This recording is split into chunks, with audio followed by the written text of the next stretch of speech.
Today in Parliament, things took a dramatic turn. At the weekly session of Prime Minister's Questions, Chancellor Rachel Reeves was visibly upset.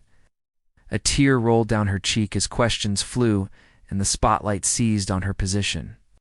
Sitting alongside Keir Starmer, she appeared shaken. What's remarkable isn't just that she cried, but the context, Starmer's refusal in that moment. To explicitly say her job was safe. As the opposition pressed and cameras rolled, the scene raised more than just eyebrows. It raised questions about leadership, unity, and the stability of the government's economic strategy.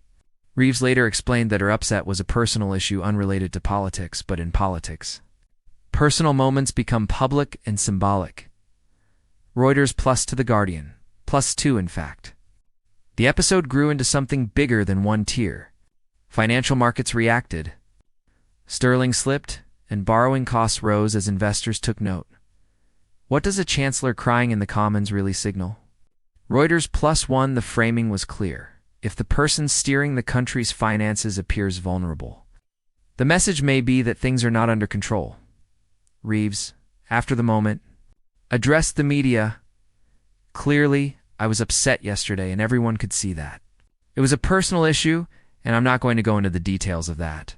The Guardian, she added. People saw I was upset, but that was yesterday. Today is a new day and I'm just cracking on with the job.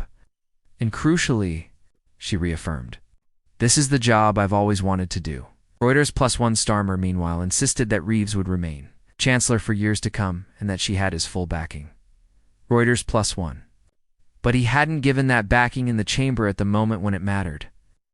And his earlier refusal to say explicitly yes, she stay at that moment, is what sparked much of the stir.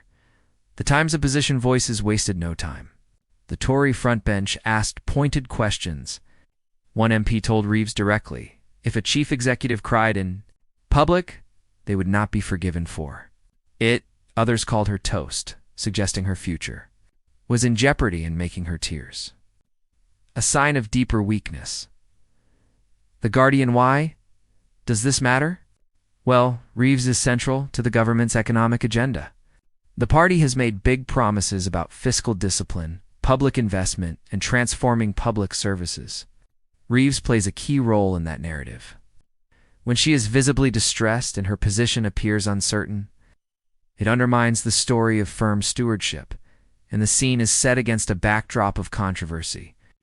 The government had recently pulled back on planned welfare reforms, abandoning key savings and creating a £4.50 5BN hole in its budget plans.